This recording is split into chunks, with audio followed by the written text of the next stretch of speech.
गुरु रूप खालसा जी पुकार the colour TV ते तुहाडा स्वागत है। प्रोग्राम किताबां दी दुनिया लैके हाजिर होया हाँ। आओ फतेह बुलाइए ते आपां अज दे प्रोग्राम की शुरुआत करिए। वाहिगुरू जी का खालसा, वाहिगुरू जी की फतेह। गुरु प्यारे खालसा जी, अज जिहड़े शख्स की गुरमुख प्यारी रूह की लिखी हुई किताब मैं लैके हाजिर होया, उन्होंने साड़ी आम जिंदगी दे विच आउण वालियां बहुत ही काम दीयां गल्लां दसियां हैं और उन्होंने गुरबाणी नूं सही मायने दे विच असीं अपने अमलों च किवें उतारना है ते गुरबाणी पढ़ के उहदे तो सही सेध लैके अपनी सुखमई जिंदगी किवें गुजारनी है। ये तरीका उन्होंने बहुत ही सादे सरल शब्दों के विच अपनी किताब के अंदर दसिया है। भाई साहब भाई लहणा सिंह जी ये ऐसी शख्सियत सन। इन्हां दा जन्म सन 1900 दे विच होया और पढ़ाई लिखाई मुढ़ली लाहौर दे विच इन्हां दी होई। मुढ़ली पढ़ाई लिखाई चंगी सिक्ख्या ग्रहण करन तो उपरंत रेलवे दे विच नौकरी शुरू कर दी है। गुरसिख परिवार है, गुरमुख ने, गुरबाणी पढ़ते सुनते हैं पर अजे उस तरीके दे नाल नहीं जिस तरीके दे नाल पढ़ते सुनना इन्होंने शुरू करना है। तो नाल दी नाल इन्हां दी जिंदगी सोहनी चली जा रही है और अखीर 1959 दे विच ये रेलवे तो रिटायर होंदे हैं। जदों रिटायर जिंदगी जिउण लगदे हैं तो इन्हां नूं क्योंकि उदों तक थोड़ा जिहा बुढ़ेपा भी आ जाता है तो शरीर दे विच कई तरह दीयां बीमारियां, गठिए की भी इन्होंने शिकायत हो गई, होर भी कुछ छुट-पुट बीमारियां जिहड़ियां इन्होंने लगनी शुरू हो गई तो कई सारियां दवाइयां ते इलाज करवा के भी वो जिहड़ियां बीमारियां जिहड़ियां सन हटन का नाम नहीं लै रही सन। गुरबाणी पढ़ते सन पर गुरमुख जदों पढ़ते तो उन्होंने कहते मैं पढ़ लैना भाई पर मैनूं समझ नहीं आती कि ये सानूं कह की रही है। अखीर जवानी के दिनों में ही लाहौर में नौकरी करदे होया ही इन्हां नूं एक संबंध एक ऐसी क्रिश्चियन सोसाइटी सी, क्रिश्चियन साइंस सोसाइटी लाहौर दे विच उहदे बारे सुनिया ते उहदे सिद्धांत बारे सुनिया। ऑल इन ऑल, सारियां दे विच सब कुछ, हर एक जीव दे विच सब कुछ है जो गुरबाणी दा फरमान है। भगत पीपा जी भी कहते हैं जो ब्रह्मंडे सोई पिंडे जो खोजै सो पावै। भाव जो कुछ ब्रह्मंड दे विच है ओह कुछ ही साडे शरीर दे विच है। साडे शरीर नूं असीं खोज लवांगे तो ब्रह्मंड का भी सानूं सहजे ही ज्ञान जिहड़ा हो जाता है।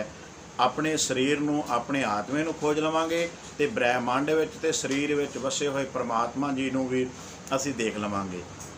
तो भाई साहब भाई लहणा जी ने वो साइंस दे क्रिश्चियन साइंस सोसाइटी दे उस सिद्धांत के आधार के उत्ते गुरबाणी की खोज सही मायने दे विच फिर आरंभ की ते गुरबाणी दे विचों ही आत्मिक शक्ति दे नाल गुरबाणी दे उत्ते भरोसे दे नाल परमात्मा दे नाम सिमरन की बरकत ते अभ्यास दे नाल अपनियां बीमारियां दा इलाज करना जिहड़ा सी उन्हां ने शुरू किया। बिना दवाई तो, बिना किसी डॉक्टर तो ते बिना किसी होर मैडिकल दे मैडिसन दे नुस्खे तो बिना इलाज अपना शुरू किया। तो हौली हौली सहजे सहज जिमें जिमें गुरबाणी नूं समझते गए, अभ्यास करते गए, गुरबाणी के सूत्रां ते सिद्धांतां दे उत्ते अपनी जिंदगी नूं ढालदे गए, उन्हां दा अंतर ते उन्हां दा बाहर जो शरीर सी सारा कुछ सुख शांति ते चैन उन्हां नूं आउण लगा। शरीर दीयां बीमारियां उन्हां दीयां हौली हौली सहजे सहजे अपने आप हटन लगियां। तो जदों उन्होंने अपने आप दे विचों ये अपने ही आप इलाज करन दा नुस्खा लभ लिया, गुरबाणी नूं अमली जीवन दे विच उतारन दा तरीका लभ लिया, उन्होंने समझण दा तरीका जान लिया, उदों उन्होंने अपने संगी साथियों नूं, परिवार वालियां नूं ते होरां गुरसिखां गुरमुखां नूं भी दसना शुरू किया। ते उन्होंने बड़े ही प्यारे प्यारे लेख भी लिखे तो ये बारे दे विच लिख लिख के दस के सारियां दी रहनमाई करन लगे। जिहड़ी किताब अज उन्हां दी मेरे हत्थ विच है इहदा नाम है गुरमुख जीवन, कि गुरमुखां वाला जीवन किवें दा हुंदा है।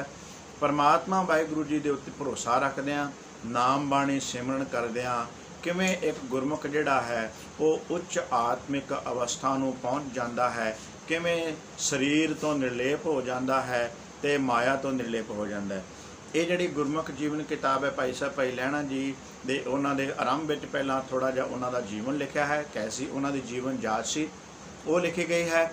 ਤੇ ਉਸ ਤੋਂ ਉਪਰੰਤ ਜਿਹੜੇ ਉਹਨਾਂ ਦੇ ਛੋਟੇ ਛੋਟੇ ਲੇਖ ਹਨ ਸਾਡੀਆਂ ਵੱਖ-ਵੱਖ ਜੀਵਨ ਦੀਆਂ ਸਮਾਜਿਕ ਮੁਸ਼ਕਲਾਂ ਦੇ ਬਾਰੇ, ਉਹਨਾਂ ਦੇ ਬਾਰੇ ਦੱਸਿਆ ਗਿਆ ਹੈ। ਇਸ ਨੂੰ ਛਾਪਿਆ ਹੈ ਆਤਮ ਸਾਇੰਸ ਟਰਸਟ ਵਾਲਿਆਂ ਨੇ। ਜੀ ਹਾਂ, ਆਤਮ ਸਾਇੰਸ ਟਰਸਟ ਹੈ ਜੋ ਗੁਰਬਾਣੀ ਦੇ ਆਧਾਰ ਦੇ ਉੱਤੇ ਅਸੀਂ ਆਪਣਾ ਕਿਵੇਂ ਬਿਮਾਰੀਆਂ ਦਾ ਇਲਾਜ ਕਰਨਾ ਹੈ ਇਹਦੇ ਬਾਰੇ ਦੱਸਿਆ ਹੈ। ਬਹੁਤ ਸਾਰੇ ਐਸੇ ਗੁਰਸਿੱਖ ਹਨ, ਅਸੀਂ ਚਾਹੇ ਇਹ ਮਸਲਾ ਨਹੀਂ ਹੁੰਦਾ ਕਿ ਅਸੀਂ ਕਿਹੜੇ ਧਰਮ ਜਾਤ ਗੋਤ ਨਾਲ ਸੰਬੰਧ ਰੱਖਦੇ ਹਾਂ, ਸਰੀਰ ਦੀਆਂ ਬਿਮਾਰੀਆਂ, ਘਰ ਦੀਆਂ ਮੁਸ਼ਕਲਾਂ ਤੇ ਸਮਾਜਿਕ ਜਿਹੜੀਆਂ ਅੜਚਣਾਂ ਸਾਰਿਆਂ ਦੇ ਅੱਗੇ ਹੀ ਆਉਂਦੀਆਂ ਹਨ। ਪਰ ਕਈ ਵਾਰੀ ਅਸੀਂ ਉਹਨਾਂ ਦਾ ਸਹੀ ਹੱਲ ਨਹੀਂ ਲੱਭ ਸਕਦੇ ਤੇ ਜ਼ਿੰਦਗੀ ਤੋਂ ਉਕਤਾ ਜਾਂਦੇ ਹਾਂ ਤੇ ਦੁਖੀ ਹੋ ਜਾਂਦੇ ਹਾਂ। ਸਮਾਜ ਦੀਆਂ, ਘਰ ਦੀਆਂ ਉਲਝਣਾਂ ਦੇ ਕਰਕੇ, ਸਰੀਰ ਦੇ ਦੁੱਖਾਂ ਦੇ ਕਰਕੇ ਅਸੀਂ ਬਹੁਤ ਜ਼ਿਆਦਾ ਕਈ ਵਾਰੀ ਨਿਰਾਸ਼ ਵੀ ਹੋ ਜਾਂਦੇ ਹਾਂ ਤੇ ਵਾਹਿਗੁਰੂ ਜੀ ਦੇ ਉੱਤੇ ਤੇ ਗੁਰਬਾਣੀ ਦੇ ਉੱਤੇ ਅਸੀਂ ਦੋਸ਼ ਅਰਪਣ ਕਰਨ ਲੱਗ ਜਾਂਦੇ ਹਾਂ ਕਿ ਮੈਂ ਪਾਠ ਕੀਤਾ, ਮੈਂ ਇਹ ਉਪਾਅ ਕੀਤਾ ਜਾਂ ਸੇਵਾ ਕੀਤੀ ਤੇ ਉਹ ਸਫਲਾ ਨਹੀਂ ਹੋਇਆ, ਅਰਦਾਸ ਕੀਤੀ ਤੇ ਸੁਣੀ ਨਹੀਂ ਗਈ। ਤੇ ਇਸ ਕਰਕੇ ਅਸੀਂ ਇਹ ਕਈ ਵਾਰੀ ਨਾ ਵਾਹਿਗੁਰੂ ਜੀ ਨੂੰ ਉਲਾਮਾ ਦੇਣ ਲੱਗ ਜਾਂਦੇ ਹਾਂ। ਤਾਂ ਭਾਈ ਸਾਹਿਬ ਭਾਈ ਲਹਿਣਾ ਜੀ ਨੇ ਆਤਮ ਸਾਇੰਸ ਟਰਸਟ ਵਾਲਿਆਂ ਨੇ ਉਹਨਾਂ ਦੇ ਬੜੇ ਸੋਹਣੇ ਸੋਹਣੇ ਲੇਖ ਦਿੱਤੇ ਹਨ, ਉਹਨਾਂ ਦਾ ਸਹੀ ਹੱਲ ਦੱਸਿਆ ਹੈ। ਤੇ ਇਹਦੇ ਜਿਹੜਾ ਤਤਕਰਾ ਦੇਖੀਏ ਬੜੇ ਪਿਆਰੇ ਹਨ ਲੇਖ।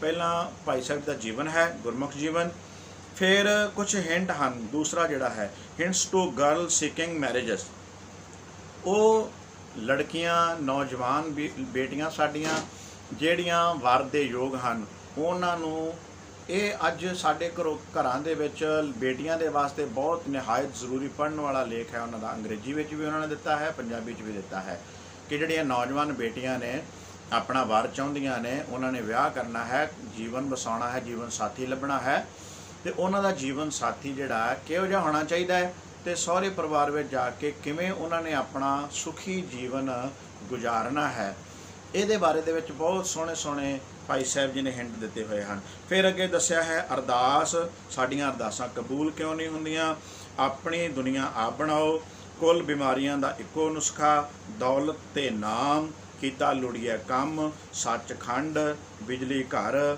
ਸਦਾ ਦੀ ਦੌਲਤ, ਖੁਸ਼ੀ ਦਾ ਦਿਨ, ਦੁੱਖਾਂ ਦਾ ਨਾਸ, ਬਿਮਾਰੀ ਦਾ ਇਲਾਜ, ਗ੍ਰਸਤੀ ਦਾ ਸਿਮਰਨ, ਸਭੈ ਇੱਛਾ ਪੁੰਨੀਆਂ। ਅਸੀਂ ਇਹ ਤਤਕਰੇ ਦੇ ਜਿਹੜੇ ਹੈਡਿੰਗ ਨੇ, ਸਿਰਲੇਖ ਨੇ, ਇਹਨਾਂ ਤੋਂ ਭਲੀ ਪ੍ਰਕਾਰ ਜਾਣ ਸਕਦੇ ਹਾਂ ਕਿ ਸਾਡੇ ਵਾਸਤੇ ਇਹ ਕਿੰਨੇ ਜ਼ਰੂਰੀ ਹਨ। ਪਾਪ, ਭਰੋਸਾ, ਇਮਤਿਹਾਨ, ਸਦਾ ਜੀਵਨੀ, ਮੂੰਹ ਮੰਗੀ ਮੁਰਾਦ, ਕੌਣ ਨਹੀਂ ਚਾਹੁੰਦਾ ਮੂੰਹ ਮੰਗੀ ਮੁਰਾਦ, ਸਾਰੇ ਚਾਹੁੰਦੇ, ਪਰ ਮਿਲਣੀ ਕਿਵੇਂ ਹੈ, ਇਹਦਾ ਗੁਰਬਾਣੀ ਦੇ ਉੱਤੇ ਆਧਾਰਿਤ ਨੁਸਖਾ ਜਿਹੜਾ ਹੈ ਉਹ ਦੱਸਿਆ ਹੈ। ਆਪਣਾ ਘਰ, ਮੋਟਰ ਕਾਰ, ਵਾਹਿਗੁਰੂ ਵੀ ਹੈ ਕਿ ਨਹੀਂ, ਤਾਂ ਇਹ ਜਿਹੜੀਆਂ ਗੱਲਾਂ ਬਹੁਤ ਨਿਹਾਇਤ ਜ਼ਰੂਰੀ ਦੱਸੀਆਂ ਨੇ।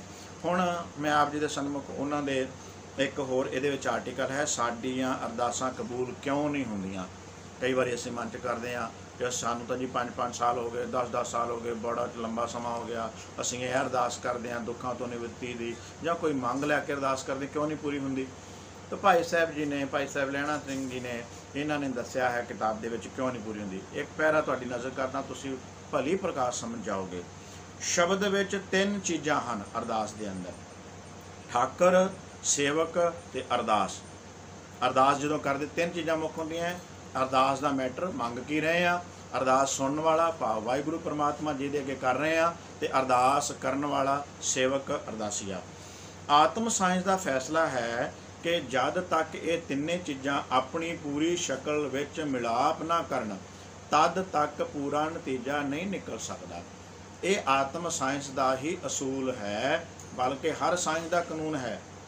ਬਿਜਲੀ ਦੀਆਂ 2 ਤਾਰਾਂ ਜਮਾ ਤੇ ਨਫੀ ਜਦ ਤੱਕ ਆਪਣੀ ਦਰੁਸਤ ਹਾਲਤ ਵਿੱਚ ਮਿਲਾਪ ਨਹੀਂ ਕਰਦੀਆਂ ਤਦ ਤੱਕ ਬਿਜਲੀ ਪੈਦਾ ਨਹੀਂ ਹੁੰਦੀ ਤੇ ਉਹਦੇ ਤੋਂ ਅਸੀਂ ਆਪਣਾ ਕਾਰਜ ਸਿੱਧ ਨਹੀਂ ਕਰ ਸਕਦੇ। ਹਾਈਡਰੋਜਨ ਤੇ ਆਕਸੀਜਨ 2 ਹਵਾਵਾਂ ਜਦ ਤੱਕ ਆਪਣੀ ਪੂਰੀ ਸ਼ਕਲ ਤੇ ਪੂਰੀ ਮਿਕਦਾਰ ਵਿੱਚ ਨਹੀਂ ਮਿਲਦੀਆਂ ਤਦ ਤੱਕ ਉਹ ਪਾਣੀ ਦੀ ਸ਼ਕਲ ਵਿੱਚ ਤਬਦੀਲ ਨਹੀਂ ਹੁੰਦੀਆਂ।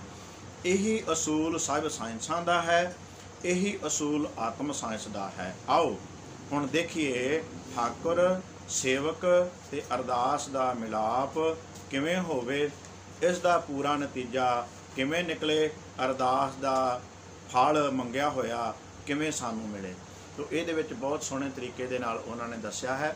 ਅਰਦਾਸ ਤੇ ਹੋਰ ਜਿਹੜੇ ਤਤਕਰੇ ਦੇ ਵਿੱਚ ਸਿਰਲੇਖ ਹਨ ਮੈਂ ਆਪ ਜੀ ਨੂੰ ਗਿਣਾਏ ਨੇ, ਇਹਨਾਂ ਦੇ ਬਾਰੇ ਸਾਡੇ ਆਮ ਗੁਰਸਿੱਖਾਂ ਲਈ, ਕੇਵਲ ਗੁਰਸਿੱਖਾਂ ਲਈ ਹੀ ਨਹੀਂ, ਜਿਹੜੇ ਵੀ ਸੁੱਖਾਂ ਦੀ ਭਾਲ ਚਾਹੁੰਦੇ ਨੇ, ਦੁੱਖਾਂ ਨੂੰ ਨਿਜਾਤ ਚਾਹੁੰਦੇ ਨੇ, ਮਨ ਦੀ ਸ਼ਾਂਤੀ, ਘਰ ਦੀ ਸ਼ਾਂਤੀ, ਸਮਾਜ ਦੇ ਵਿੱਚ ਮਾਣ ਸਨਮਾਨ ਚਾਹੁੰਦੇ ਨੇ, ਉਹਨਾਂ ਸਾਰਿਆਂ ਨੂੰ ਹੀ ਵੀਰਾਂ ਭਰਾਵਾਂ ਨੂੰ ਤੇ ਨੌਜਵਾਨਾਂ ਨੂੰ ਖਾਸ ਤੌਰ ਤੇ, ਕਿ ਕਈ ਵਾਰੀ ਜਿਹੜੇ ਨੌਜਵਾਨ ਹੁੰਦੇ ਨੇ ਜ਼ਿਆਦਾ ਤਰਕਵਾਦੀ ਹੋ ਜਾਂਦੇ ਤੇ ਗੁਰਬਾਣੀ ਦੇ ਉੱਤੇ, ਸ਼ਬਦਾਂ ਦੇ ਉੱਤੇ ਭਰੋਸਾ ਨਹੀਂ ਕਰਦੇ।